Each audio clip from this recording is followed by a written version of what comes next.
Bismillahirrahmanirrahim. Assalamualaikum warahmatullahi wabarakatuh.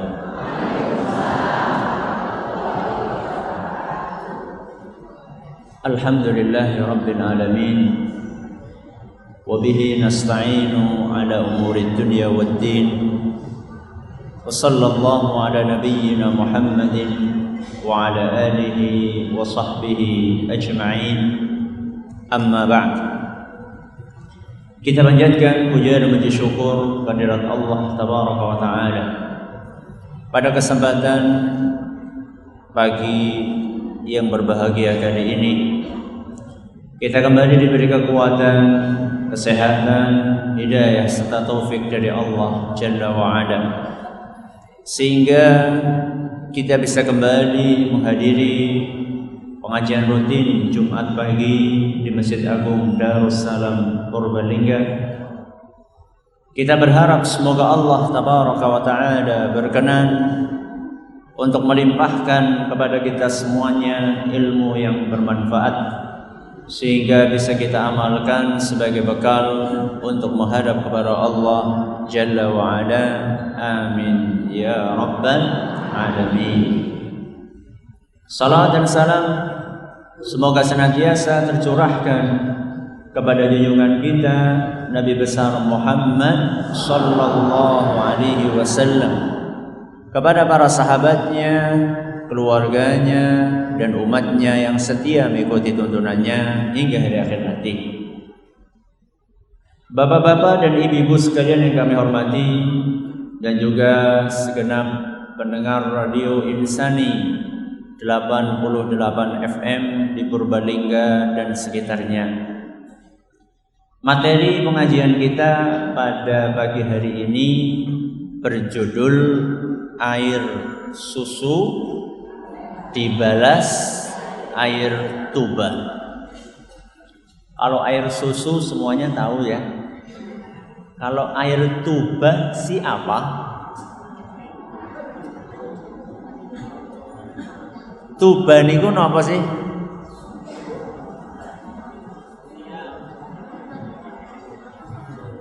Tuba itu adalah nama pohon.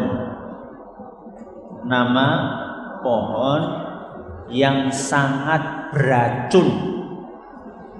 Oh, bunder. Yang sangat beracun.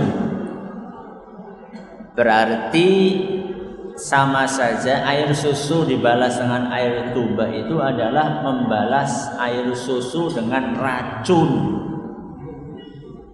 Ini sebuah ungkapan, sebuah perumpamaan yang sering dipakai untuk menggambarkan orang yang membalas kebaikan dengan keburukan. Contoh, ada orang baik sekali sama kita. Dia sering membantu kita ketika kita lagi sangat membutuhkan bantuan dia. Anak kita sakit, dia bantu.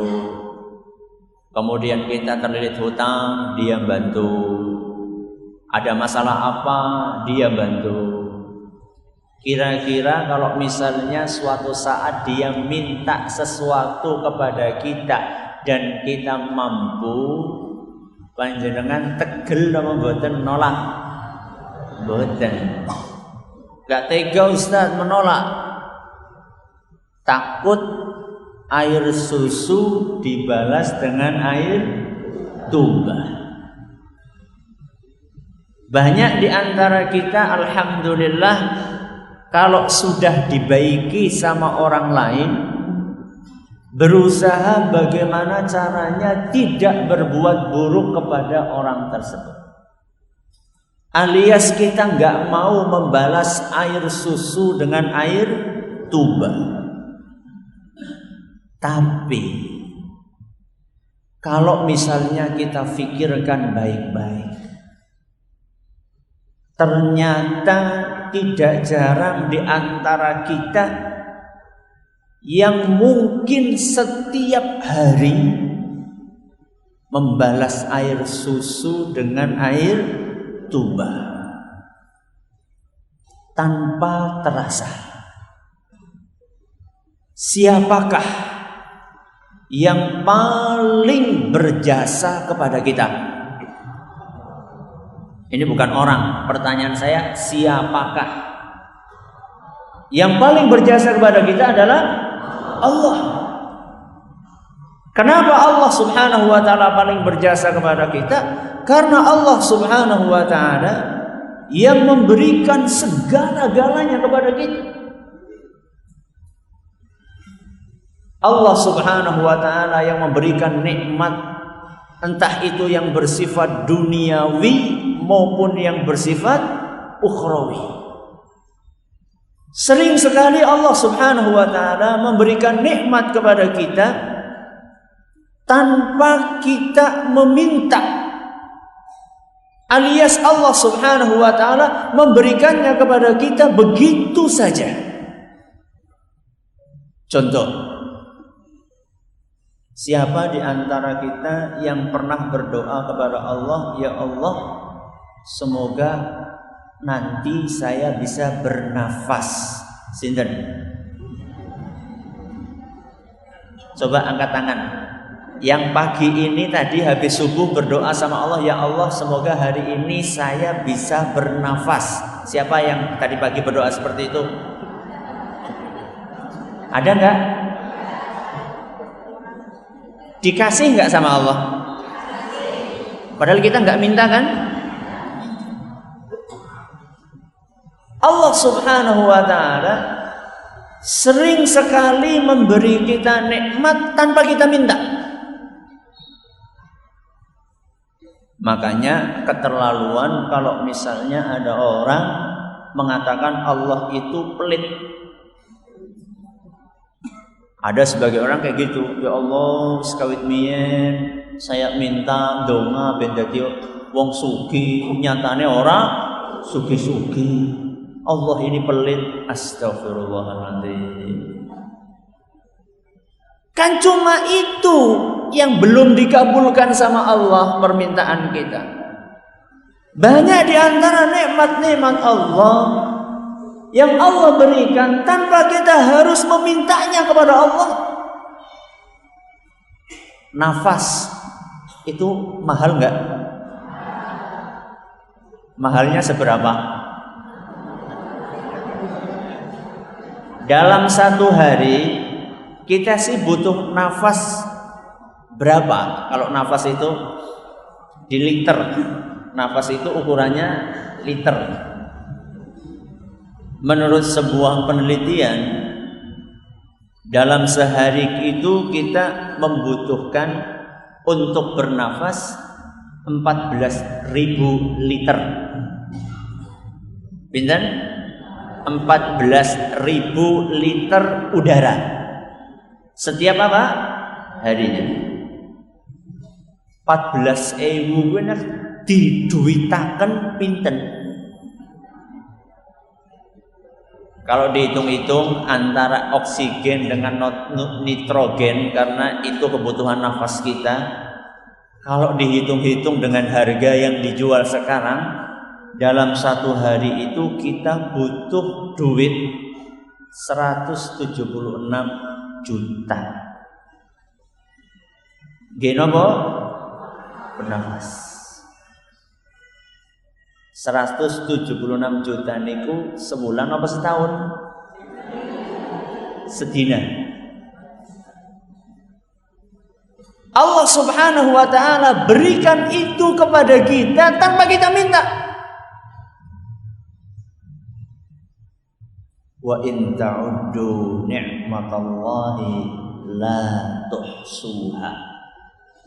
Kalau kalian itu berusaha untuk menghitung nikmat Allah, kalian tidak mungkin bisa menghitung.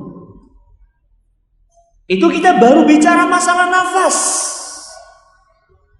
Belum kita berbicara yang lainnya. Nuwun sewu. Panjenengan ke kamar mandi, buang. Setelah buang, keluar mengucapkan ghufranaka. Ada doa yang lain, alhamdulillahilladzi adhaba 'annal adza. wa'afani. Begitu keluar kamar mandi kok mengucapkan alhamdulillah. Kenapa? Nikmat apa mboten? Nikmat. Panjenengan kebelet, yang dikebelet itu nggak bisa keluar. Pripun raose? Wah, ora karu-karuan. Ada orang dioperasi gara-gara nggak bisa buang air kecil, buang air besar. Wonten apa mboten? Wonten.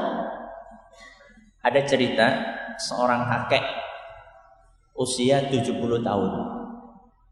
Usia 70 tahun. Suatu hari dia itu tidak bisa buang air kecil selama 3 hari kalau nggak salah. Rasanya ora karu-karuan, sakitnya luar biasa. Akhirnya pergi ke dokter, diperiksa sama dokternya. Wah, ini harus operasi, harus operasi. Ya udah apa-apa lah, orang tahan banget iki, rasanya orang karu-karuan. Akhirnya operasi, betul, begitu periksa langsung operasi. Begitu selesai operasi, tur, rasanya apa? Plong, enak banget. Perawatan, kemudian setelah itu selesai perawatan, sembuh, ada nota apa? Tagihan. Begitu ngelihat angkanya, angka yang ada di nota itu, mbah-mbah tadi itu nangis. Pinten angkanya teng mriku? 10 juta. Pinten? 10 juta. Mbah-mbah itu spontan nangis di hadapan dokter yang mengoperasi dia. Dokternya tanya, "Mbah, apa terlalu mahal? Apa biayanya terlalu mahal sehingga panjenengan itu nangis? Kalau terlalu mahal, kami bisa memberikan diskon, kami kurangi." Kata mbah-mbah itu, "Pak dokter, saya nangis itu bukan karena melihat angka 10 juta. Tapi saya itu nangis karena saya teringat selama 70 tahun saya bisa pipis. Tidak pernah saya ditagih nota sama Allah Subhanahu wa ta'ala." Pinten tahun? 70 tahun bisa pipis orang bayar. Ini 3 hari bayar pinten? 10 juta. Fabi ayyi ala'i rabbikuma tukadziban. Nikmat mana yang akan kalian dustakan? Itu kita baru bicara masalah nikmat duniawi. Belum kita berbicara nikmat ukhrawi. Allah Subhanahu wa ta'ala menjadikan kita mendapatkan hidayah beragama Islam. Nikmat apa boten? Nikmat. Di tengah-tengah manusia yang jumlahnya miliaran orang, belum mendapatkan nikmat beragama Islam. Inilah nikmat yang Allah berikan kepada kita. Apa yang membedakan antara kita dengan tetangga kita yang tinggal satu RT, yang sama-sama hidup di situ sudah lama, kok kita dilahirkan dalam keadaan beragama Islam, sedangkan tetangga kita tidak beragama Islam, padahal tinggalnya dekat. Kenapa Allah pilih kita mendapatkan karunia beragama Islam? Itu nikmat dari Allah Subhanahu wa ta'ala. Kalau misalnya kita runtut seluruh nikmat tersebut, tidak mungkin kita akan bisa menghitung nikmat itu. Tapi yang jadi pertanyaan, nikmat Allah Subhanahu wa taala yang tidak terhitung itu sudah seperti apa kita membalasnya. Banyak di antara kita ternyata kebaikan-kebaikan yang Allah berikan kepada kita itu justru malah kita balas dengan air tuba. Apa iya Ustaz kalau nggak percaya? Di dalam sehari kita berbuat maksiat sama Allah berapa kali? Ping pinten? Coba mungkin ada di antara kita, saya, panjenengan, suatu hari pengen tahu dalam sehari semalam sih berbuat maksiat berapa kali. Kemudian menyiapkan kertas dan apa? Dan pulpen. Kemudian mencatat setiap hari maksiat kayak pas niku lho pilihan apa? Caleg nggih Cirodu 45 Cirodu 45. Itu kalau misalnya kita sempat untuk menghitung itu, kira-kira sehari kita berbuat maksiat berapa kali? Enggak terhitung. Dan dahsyatnya, tragisnya, ketika kita berbuat maksiat itu, setiap kita berbuat maksiat, medianya, sarana pendukungnya adalah kita gunakan nikmat-nikmat yang Allah berikan kepada kita.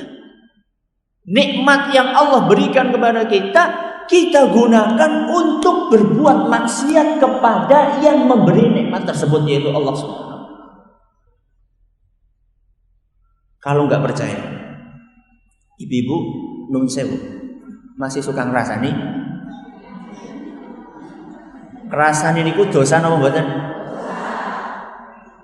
Nun sewu. Panjenengan ngrasani pakai apa? Mulut siapa yang ngasih? Tuh, baru tahu kan? Kita berbuat maksiat kepada Allah menggunakan nikmat yang Allah berikan kepada kita. Itu apa bukan membalas air susu dengan air tuba? Bapak-bapak yang mungkin kadang-kadang masih suka cuci mata. Kenapa cuci mata, Pak? Loh, cuci mata ya kae lah. Nek orang ngarep TV ya nang dalan-dalan. Itu cuci mata pakai apa? Mata. Mata dari siapa? Allah. Orang-orang kaya yang sampai sekarang belum tergerak hatinya untuk mengeluarkan zakat hartanya. Harta itu dari siapa? Allah. Yang disuruh dikeluarkan gak semuanya, cuma 2,5%. Enggane 1.000, 2,5%-nya pinten? 2.500. 2.500. Iya Ustaz. Nek duitnya 1.000 ya 2.500 setitik. Nek duitnya 1 miliar. 1 miliar pinten? 20 juta nggih.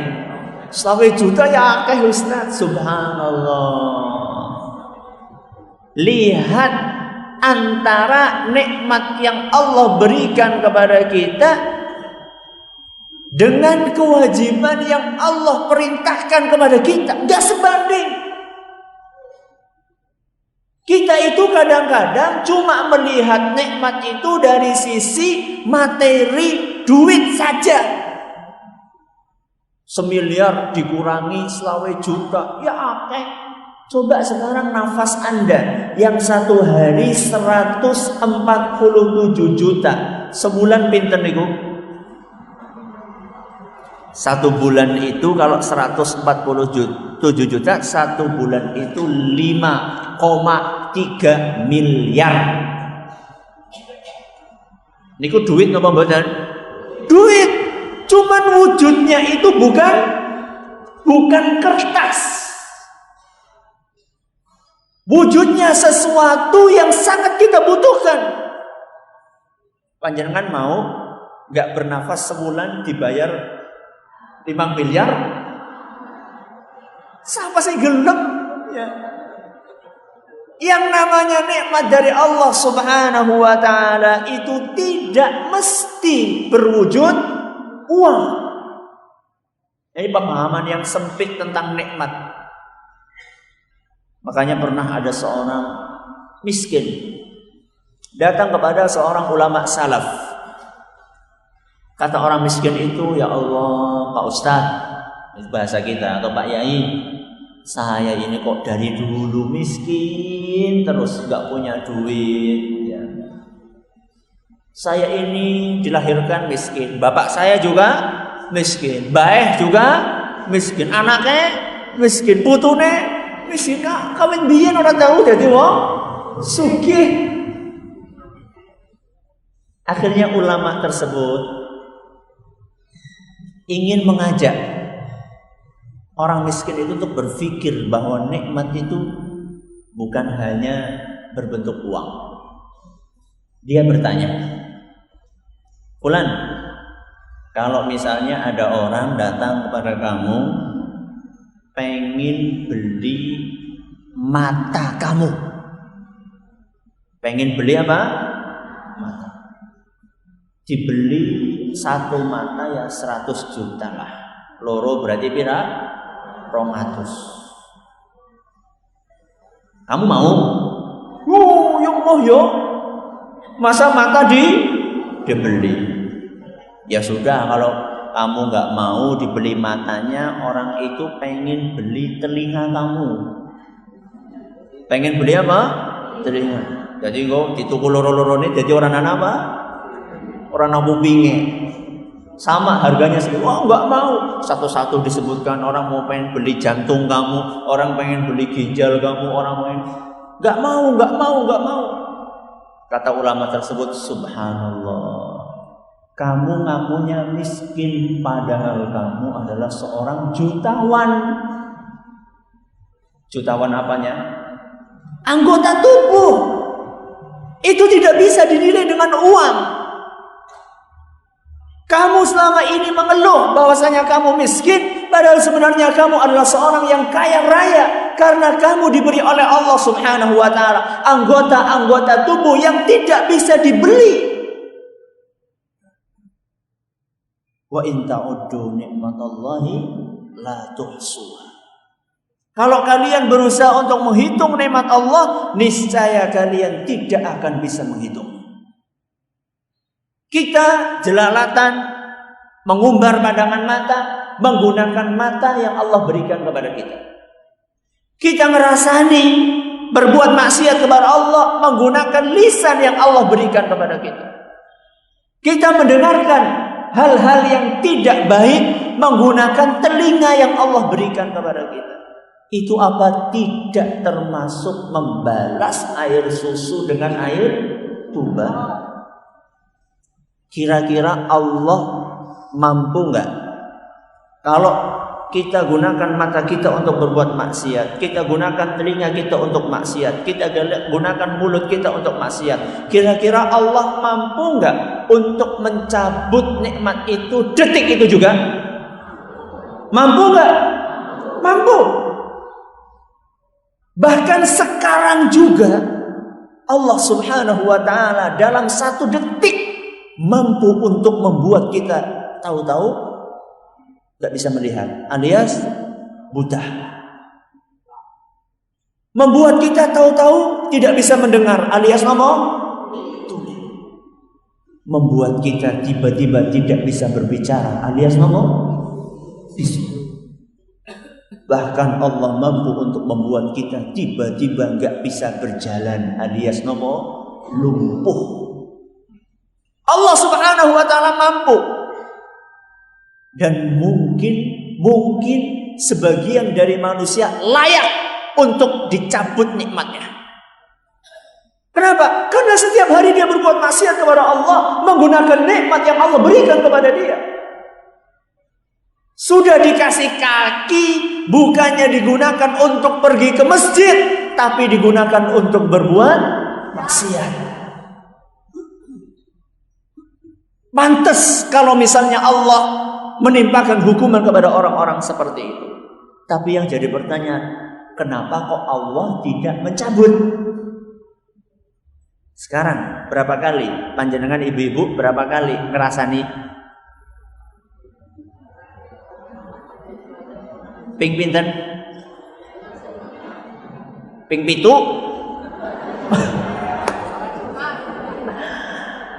Gak terhitung kan? Kalau misalnya Allah Subhanahu wa taala tahu-tahu mencabut izin berbicara, akhirnya kalau berbicara pakai nomor, pakai bahasa isyarat. Panjenengan pernah melihat orang yang gak bisa bicara? Kalau bicara kan Kalau misalnya kita mengalami hal seperti itu, karena setiap harinya kita gunakan lisan kita untuk merasani orang, mungkin layak, pantas. Tapi kenapa Allah Subhanahu wa taala belum mencabut? Bukan tidak, belum. Kenapa? Mungkin karena Allah Subhanahu wa taala kasihan sama kita. Allah Subhanahu wa taala kasihan sama kita. Ini anak Adam, manusia ini kalau misalnya tahu-tahu nggak bisa melihat, bagaimana rasanya? Coba panjenengan pejamkan mata. Gak usah lama-lama, 1 menit. Kemudian panjenengan yang dirasakan apa? Apa yang dirasakan? Gelap. Panjenengan bisa melihat teman yang di samping? Gak bisa. Bisa melihat lucunya cucu jenengan yang baru berapa tahun? Gak bisa. Bisa melihat hijaunya sawah? Gak bisa. Gak tahu ini siang atau malam. Begitulah rasanya orang yang buta. Allah kasihan sama kita. Akhirnya tetap dikasih izin melihat. Supaya apa? Supaya kita mau kembali dan sadar bahwa Allah Subhanahu wa taala itu masih memberi kesempatan kepada kita untuk bertaubat kepada Allah Azza wa Jalla. Itu adalah kebaikan Allah, tapi lagi-lagi kebaikan Allah itu kita balas dengan air tuba. Merasa jeneng nyong sehat, jeneng nyong udut tetep bae sehat, apa-apa udut. Itu namanya kita lagi diundur sama Allah, lagi ditunda sama Allah Subhanahu wa taala. Sebagian orang kan mengatakan seperti itu, wah jere sapa rokok membunuhmu. Nyong kawin biyen rokok orang mati-mati. Gino boten? Ada orang seperti itu kan? Itu namanya jenengan itu lagi dilulu sama Allah Subhanahu wa taala. Lagi ditunda hukumannya supaya menyempatkan diri untuk bertaubat sebelum datang ajal. Jadi Allah Subhanahu wa taala itu yumhil wala yuhmil. Artinya Allah itu menunda tapi tidak lupa. Jadi dikira kalau misalnya kita itu belum dicabut izin kita melihat, belum dicabut izin kita mendengar, belum dicabut izin kita berbicara, belum dimiskinkan sama Allah Subhanahu wa taala. Jangan dikira bahwasanya Allah itu lupa, enggak. Setiap perbuatan yang kita lakukan itu dicatat dengan rapi. Nanti pada hari kiamat kita akan terkaget-kaget. Ternyata subhanallah, daftar dosa yang kita lakukan itu tercatat begitu panjang. Sebagaimana yang Allah sebutkan dalam Al-Quran surat Al-Kahfi ayat 49. Kata Allah Subhanahu wa taala, "Wa wudi'al kitab." Pada hari kiamat nanti buku catatan itu akan dibeber, diperlihatkan kepada para manusia. Fataral mujrimina musyfiqina mimma fihi. Orang-orang yang banyak maksiat itu ketakutan. merasa khawatir melihat buku catatan amalan dia.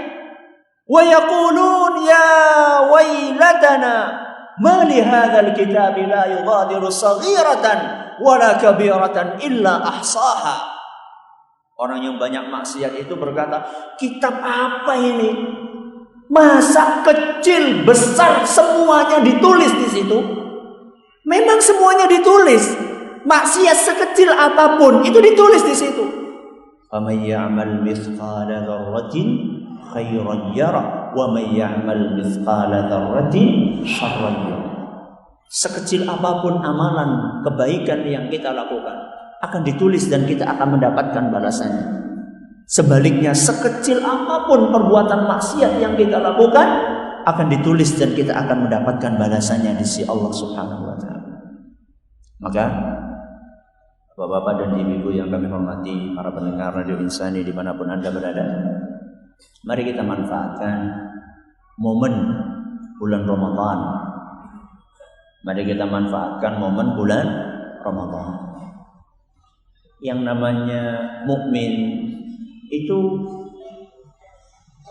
tidak harus suci dari dosa, karena itu nggak mungkin. Yang suci dari dosa itu adalah para nabi dan para rasul, maksum mereka. Kalau kita manusia biasa, kadang berbuat maksiat. Cuman yang membedakan antara mukmin dengan orang yang tidak beriman, kalau mukmin itu melakukan perbuatan dosa, cepat-cepat istighfar dan taubat. Gitu nggih? Kalau misalnya kemarin ngerasani astagfirullah, jadi setiap ngerasani astagfirullah wa atubu ilaih, ya Allah aku tobat temenanan nggih. Aku tobat ngesuk balik maning. Oke? Maka bulan Ramadan ini kita manfaatkan untuk memperbaiki diri kita. Yang mungkin sholatnya masih bolong-bolong, kita sempurnakan sholatnya. Yang mungkin sholatnya sudah 5 waktu, tapi belum khusyuk, tapi belum apa? Kita tingkatkan khusyukan kita. Yang mungkin zakatnya belum dikeluarkan, kita keluarkan zakat tersebut. Yang mungkin kita masih biasa mengumbar pandangan kita, membiarkan telinga kita mendengarkan hal-hal yang diharamkan oleh Allah, kemudian melepas lisan kita untuk mengucapkan hal-hal yang tidak baik. Kita jadikan bulan Ramadan sebagai momen untuk memperbaiki diri. Cuman enggak bulan Ramadan tok. Itu hanya sekedar start mulainya. Kemudian berikutnya kita teruskan senantiasa istiqamah sampai ajal datang menjemput. Semoga kita semuanya termasuk orang-orang yang husnul khatimah. Ada pertanyaan? Monggo.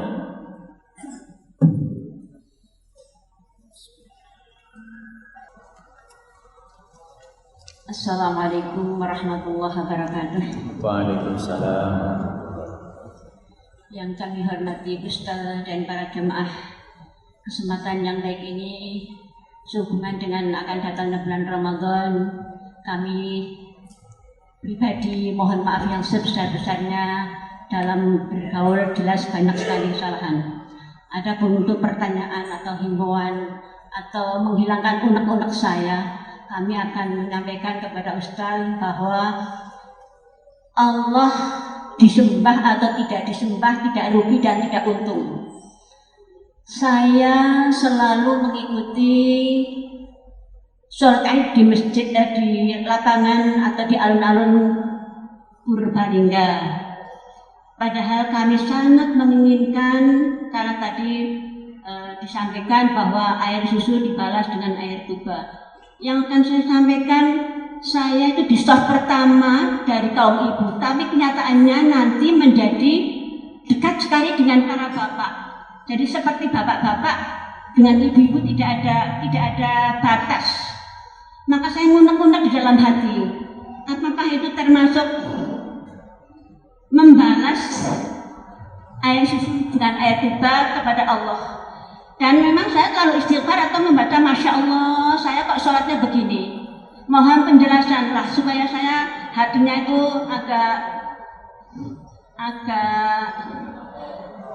agak plong lah. Sebab selamanya itu saya selalu ikut berjamaah sholat Id di alun-alun Purbalingga karena softnya bapak-bapak dengan ibu-ibu tidak ada batasnya. Sekian, mohon maaf atas pertanyaan dan mohon penjelasan agar menjadi plong hati saya. Terima kasih. Assalamualaikum warahmatullahi wabarakatuh. Pertama, bahwa Allah itu tidak butuh dengan ibadah kita, itu betul. Jadi jangan dipikir kalau kita beribadah dengan baik kepada Allah itu Allah kemudian menjadi tambah tinggi kedudukannya. Allah itu sudah maha tinggi. Yang butuh dengan sholat kita itu siapa? Kita sendiri. Nah, bukan Allah Subhanahu wa ta'ala. Kalaupun kita nggak sholat, Allah tuh nggak rugi. Kita nggak sholat, Allah tuh nggak rugi. Yang rugi siapa? Kita. Ini yang perlu disadari. Kemudian masalah soft, ya, masalah soft itu dikembalikan kepada panitia, ya, dan pengaturannya. Karena seandainya memang keadaan itu karena darurat, maka insya Allah tidak mengapa kalau kondisinya kondisi darurat.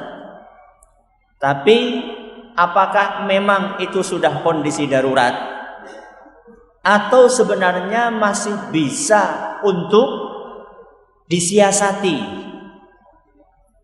Kalau masih bisa untuk disiasati, maka belum masuk kondisi darurat kalau seperti itu. Mengetahui itu kondisi darurat atau bukan, saya nggak pernah melakukan studi lapangan, ya. Dan karena saya juga bukan panitia, ya. Maka ditanyakan kepada pihak yang berwenang, masa setiap tahun harus seperti itu? Apa tidak ada cara yang lainnya supaya tidak terulang kembali? Sampaikan, ini mumpung masih ada waktu, si ancan, ya, masih ada 1 bulan lebih, sampaikan. Kalau ada usul bagaimana caranya, apakah ibu-ibu dilokalisir di mana, misalnya di pendopo atau di halamannya, kemudian bapak-bapak di mana, kayak gitu kan bisa sebenarnya. Cuman memang membutuhkan personil yang banyak. Karena kadang-kadang orang itu pengennya jagung nang pinggir kabeh. Ben bar salat langsung menyat kon meng tengah ra gelem, itu kan sulit kayak gitu. Artinya memang membutuhkan personil yang banyak dari panitianya, juga membutuhkan kesadaran dari kaum muslimin sendiri.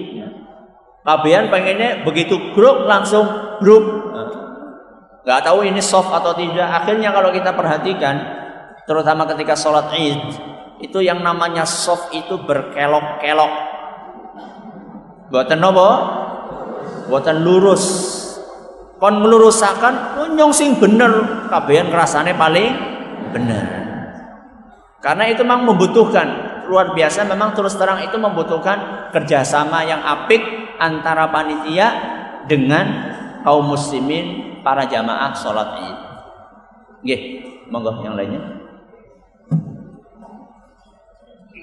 Bismillahirrahmanirrahim. Assalamualaikum warahmatullahi wabarakatuh. Waalaikumsalam. Terima kasih kepada Pak Ustadz waktu yang diberikan. Dalam materi ini kami jadi teringat firman Allah yang artinya barang siapa yang mensyukuri nikmat Allah, Allah akan menambahkan syukurnya, dan barang siapa yang kufur akan memberikan siksa atau azab. Dalam situasi yang akan datang ini di bulan Ramadan ini biasanya banyak orang yang dimurahkan rezekinya, para pedagang banyak rezekinya, kemudian para pegawai negeri sipil dan pensiunan ini katanya mau ada 13-an. Nah, ini dalam hal mensikapi, mensyukuri nikmat yang berupa rezeki yang banyak ini bermacam-macam. Ada yang mereka makan-makan di warung, ada yang borong-borong tidak perlu, dan mungkin sebagian ada yang membagikan amplop kepada fakir miskin. Yang kami tanyakan, bagaimana syukur yang Allah gendaki dalam mensikapi nikmat yang diberikan kepada kita. Terima kasih. Assalamualaikum warahmatullahi wabarakatuh. Syukur harta. Caranya adalah dengan menggunakan harta itu untuk hal-hal yang diridhoi oleh Allah Subhanahu wa taala. Apapun bentuknya. Atau bisa jadi diberikan kepada fakir miskin, bisa jadi disumbangkan ke masjid, bisa jadi disumbangkan kepada lembaga pendidikan Islam, bisa jadi diberikan kepada panti asuhan, atau langsung kepada orang-orang yatim piatu atau yatim yang ada di samping kita. Jadi segala jalan yang diridhoi oleh Allah Subhanahu wa taala, kita gunakan harta itu untuk hal itu. Adapun menghambur-hamburkan harta untuk membeli hal-hal yang kurang bermanfaat, sampai akhirnya kadang-kadang nanti bosok saking boronge kakean. Wong nek baca tuli regane kabehan pada mundang, wis ayo borong. Nganti bosok, akhirnya dibuang. Itu namanya mubadzir. Innal mubadzirina kanu ikhwanas syayatin. Orang-orang yang mubadzir niku koncone sinten? Oh, gue. Temannya setan, ya. Maka hati-hati ketika mendapatkan nikmat seperti itu, justru kita gunakan. Bulan Ramadan itu adalah momen yang luar biasa untuk mengasah kepedulian kita. Lawong di dalam agama kita, rezeki seret saja. Kalau bisa kita tetap sedekah, apalagi ketika rezeki lagi omber. Imam Ahmad, saya kasih contoh, Imam Ahmad bin Hanbal, seorang ulama besar. Ketika akan buka puasa, beliau menyediakan 2 potong roti kering. Roti kering buat buka sama air putih. Ketika hampir buka, hampir azan, tahu-tahu ada orang mengetuk pintu rumahnya. Tok. Sinten pulo sinten? Pulo nyuwun. Pengemis. Dia bilang, saya udah nggak makan berapa hari, wahai imam, kasihanlah saya.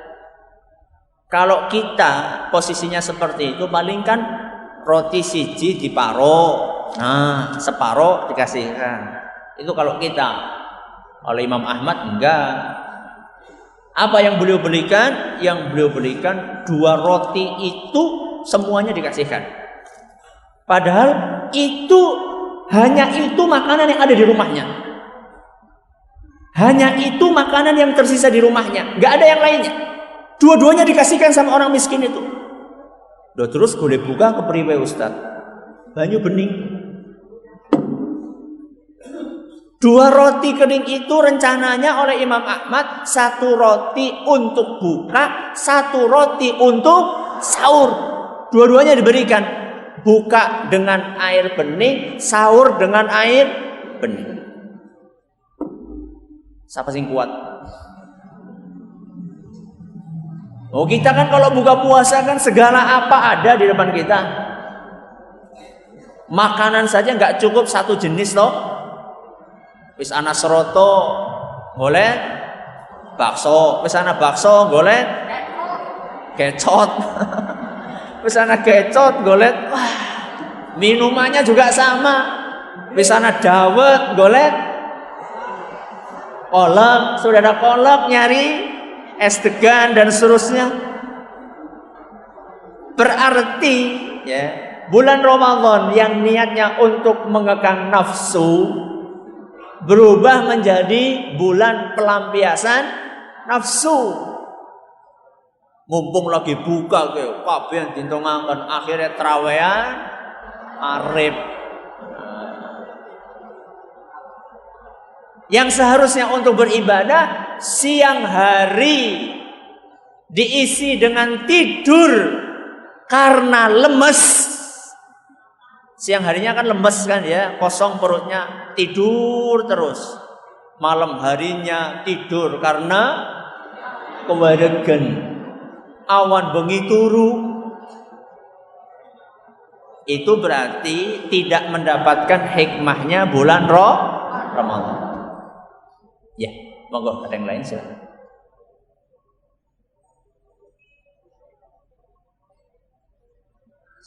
Assalamualaikum warahmatullahi wabarakatuh. Mohon penjelasan Ustaz mengenai kriteria masjid yang bisa untuk iktikaf. Demikian, Assalamualaikum warahmatullahi wabarakatuh.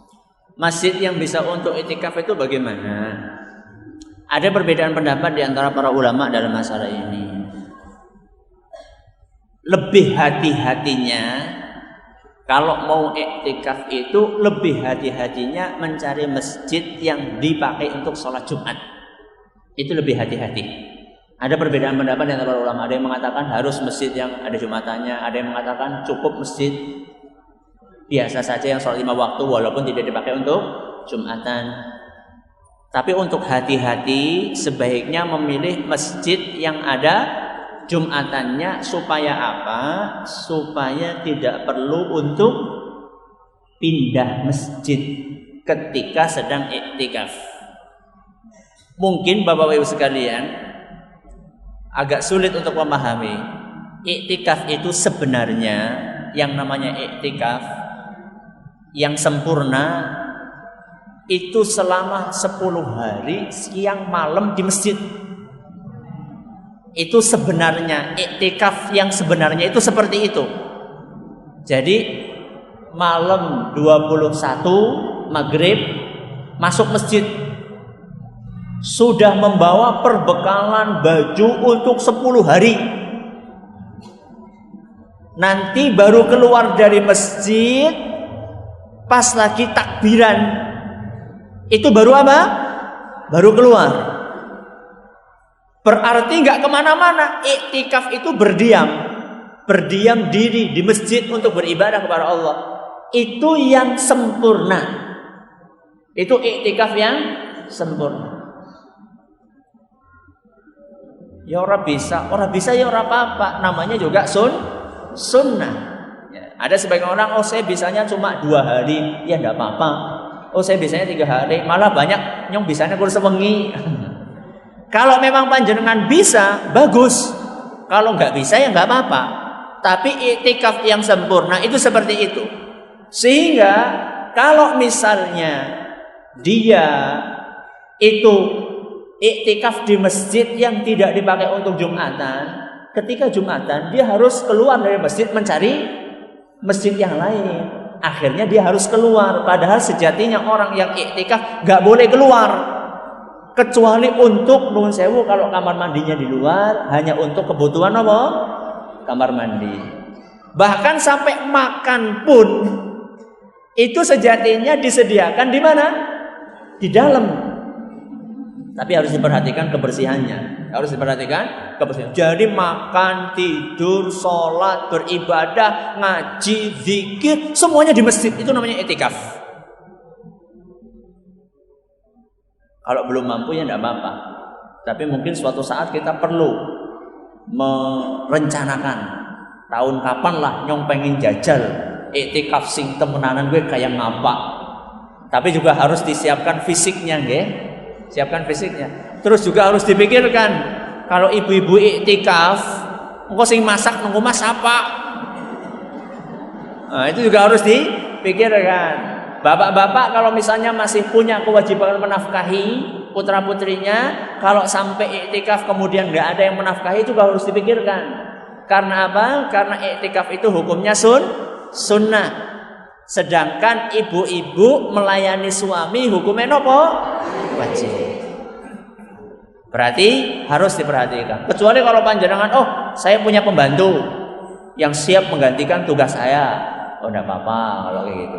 Tapi juga harus memilih tempat yang tertutup, nggih, karena nanti seluruh aktivitas di situ kalau terbuka nanti kelihatan sama orang lain. Ya, padahal wanita itu aurat. Sampai di sini pengajian kita pada kesempatan kali ini. Terima kasih atas perhatiannya. Mohon maaf atas segala kurangannya. Kita tutup dengan membaca Subhanakallahumma wa bihamdika asyhadu an la ilaha illa anta